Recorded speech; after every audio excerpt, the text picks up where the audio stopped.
Saldo a todos, amados irmãos e irmãs, com a paz do nosso Senhor Jesus Cristo. Vamos estar meditando em Atos dos Apóstolos, capítulo 9, verso de 1 a 31, alguns versículos, que fala sobre a conversão de Saulo. Saulo é conquistado por Deus.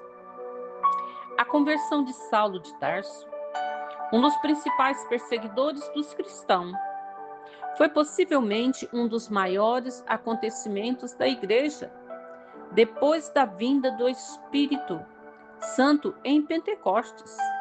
O primeiro grande acontecimento seria a conversão dos gentios. Atos capítulo 10. Do que quais Paulo, se tornaria apóstolo. Deus estava dando continuidade a seu plano de levar o evangelho a todo mundo. Paulo era um homem importante e não tenho dúvidas que, no caminho para Damasco, estava montado sobre um cavalo muito alto, mas foram precisos apenas alguns segundos para mudar esse homem. Deus não demorou a colocá-lo em seu devido lugar. O relato da conversão de Saulo é apresentado 3 vezes em Atos. No capítulo 9, 22 e 26. De acordo com o registro do capítulo 9, Saulo teve 4 encontros. Em conjunto, transformaram sua vida. O encontro com Jesus, em Atos, capítulo 9, verso de 1 a 9, ao olhar para Saulo na estrada. Atos, capítulo 9, verso 1 e 2, vemos um homem zeloso, que pensava estar verdadeiramente servindo a Deus ao perseguir a igreja. Se alguém o houvesse detido, a fim de perguntar o motivo, é possível que tivesse dito algo como: Jesus de Nazaré está morto. Você espera que eu acredite que um João ninguém crucificado é o Messias prometido? De acordo com a nossa lei, qualquer um que é pendurado em um madeiro é maldito. Deuterônimo capítulo 21, verso 23. Acaso Deus transformaria um falso profeta amaldiçoado no Messias? De modo algum. Seus seguidores estão pregando que Jesus está vivo, operando milagres por meio deles. Para esse poder vem de Satanás, não de Deus. Traz-se uma seita perigosa, pretendendo eliminá-la antes que construa o judaísmo histórico. Apesar de uma grande erudição, Atos capítulo 26, verso 24, Saulo estava espiritualmente cego. Em 2 Coríntios capítulo 3, verso 12 e 18, e não compreendia o que o Antigo Testamento ensinava, de fato, sobre o Messias. Como no caso de inúmeros outros compatriotas, a cruz foi um tropeço para ele, escândalo. Em 1 Coríntios, capítulo 1, verso 23, pois dependia da própria justificação, não da justiça de Deus. Romanos, capítulo 9, verso 3, capítulo 10, verso 3, Filipenses, capítulo 3, verso de 1 a 10, ainda hoje muitos religiosos que se consideram virtuosos não percebem que precisam de um Salvador e se ofendem quando dizemos que são pecadores. A atitude de Saulo era semelhante à de um animal furioso, do qual até o fôlego apresentava um perigo. Em Atos capítulo 8, verso 3, como muitos outros rabinos, acreditava que era precioso obedecer completamente à lei antes que o Messias viesse. No entanto, aqueles hereges pregavam contra a lei e o templo, a tradição dos patriarcas. Em Atos capítulo 6, verso 11 e 13, Saulo devastou as igrejas na Judéia. Gálatas capítulo 1, verso 23. E em seguida obteve a permissão do sumo sacerdote para perseguir os discípulos de Jesus até em Damasco. Não foi iniciativa insignificante, pois contou com a autoridade do Supremo Concílio dos Judeus. Atos capítulo 22, verso 5. Damasco possuía uma grande população de judeus. Se acredita que houvesse de 30 a 40 sinagogas na cidade. O fato de já haver cristão por lá mostra como a igreja pregava a mensagem com eficácia. É possível que alguns cristãos de Damasco fossem fugitivos da perseguição em que Jerusalém, que explica por que Saulo desejava a autoridade para levá-lo de volta. Naquela época, os cristãos ainda eram associados às sinagogas judaicas e seus rompimentos com o judaísmo só se deu alguns anos depois, em Tiago capítulo 2, verso 2. Então, de repente, Saulo estava no chão. Em Atos capítulo 9, verso 4, não foi derrubado por uma insolação, nem por um ataque de epilepsia, mas pelo encontro pessoal com Jesus Cristo. Por volta do meio-dia, viu uma luz resplandecente no céu. Atos capítulo 22, verso 6. E ouviu uma voz dizer seu nome.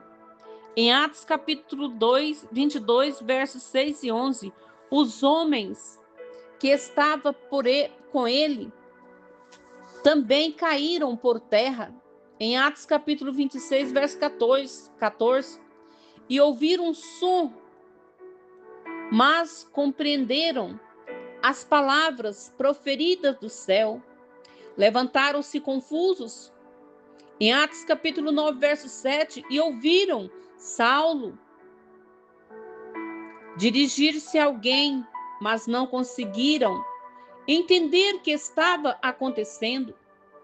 Naquele dia, Saulo de Tarso fez algumas grandes descobertas. Em primeiro lugar, descobriu, para sua surpresa, de fato, Jesus de Nazaré estava vivo. Era acerca desse feito que os cristãos testemunhavam continuamente em Atos capítulo 2, verso 32, capítulo 3, verso 15, no capítulo 5, verso 30 e 32, mas Saulo se recusara a aceitar, dar testemunho se Jesus estava vivo. Paulo precisa mudar sua opinião a respeito de sua mensagem. Precisava arrepender-se, algo extremamente difícil para um fariseu, uma vez que seus próprios olhos eram tão virtuosos.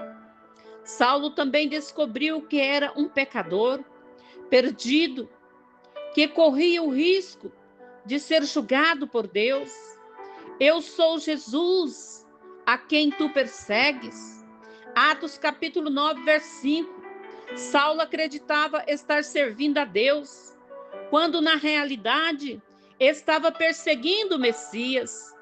Comparadas à santidade de Jesus Cristo, as boas obras de Saulo e seu farisaísmo legalista pareciam trapos imundos. Isaías, capítulo 64, verso 6, Filipenses, capítulo 3, verso de 6 a 8, todos os seus valores mudaram. A crer em Jesus Cristo, tornou-se uma nova pessoa. O Senhor tinha incumbência especial para Saulo. Em Atos capítulo 26, verso 16 e 18, o hebreu zeloso se tornaria um apóstolo aos gentios, e o perseguidor se tornaria um pregador, e um fariseu legalista se tornaria um proclamador da graça de Deus. Até aquele momento, Saulo havia agido como um animal selvagem, lutando contra os agrilhões, mas se tornaria um vaso de honra, um instrumento usado pelo Senhor para pregar o evangelho até os fins da terra. Que transformação! Quase 30 anos depois, Paulo escreveu que Cristo havia conquistado na estrada para Damasco. Filipenses capítulo 3, verso 12. Saulo estava a caminho de prender outros. Quando preso pelo Senhor, teve de perder sua religiosidade, sua religião. Antes de receber a justificação de Cristo, sua experiência de conversão é singular. Hoje os pecadores não ouvem a voz de Deus, nem veem a luzes ofuscante, mas a experiência de Paulo é um exemplo de como Israel será salvo quando Jesus Cristo voltar e se revelar a seu povo. Zacarias capítulo 12, verso 10, Mateus capítulo 24, verso 29, 1 Timóteo capítulo 1, verso 12, 16. Sua salvação, sem dúvida, é um grande estímulo a qualquer pecador, pois se o maior dos pecadores pode ser salvo, por certo todos podem. Convém observar que os homens que estavam com Saulo viram a luz, mas não viram o Senhor. Ouviram o som da tua voz, mas não ouviram a voz proferir as palavras. João capítulo 2, verso 27 e 29. Ficamos imaginando se posteriormente alguns deles aceitou a Cristo. Pelo testemunho de Saulo, não. A dúvida de que Saulo viu o Senhor Jesus Cristo glorificado. 1 Coríntios capítulo 15, versos 7 e 10. Os homens levaram Saulo para a cidade. Atos capítulo 9, verso 8 e 9. Pois o touro furioso, Atos capítulo 9, verso 1, havia-se tomado um cordeiro dócil. O líder teve de ser conduzido, pois ficou cego pela visão resplandecente. Seus olhos espirituais haviam sido abertos, mas seus olhos físicos estavam fechados. Deus o humilhará inteiramente, preparando Paulo para ser ministrado por Ananias. Paulo orou e jejuou por 3 dias. Atos capítulo 9, verso 11, durante os quais começou a reavaliar suas convicções. Havia sido salvo pela graça, não pela lei, por meio da fé em Cristo vivo. Deus começou a instruir Saulo e lhe mostrar a relação entre o evangelho da graça de Deus e a religião mosaica tradicional que havia praticado ao longo de toda a vida. Paulo deixou de ser um perseguidor dos discípulos do Senhor e tornou um grande apóstolo, mas primeiro ele teve que passar por um momento que a cegueira espiritual foi acabada, mas aí teve a cegueira dos seus olhos para que ele se convertesse verdadeiramente a Cristo Jesus. Amém?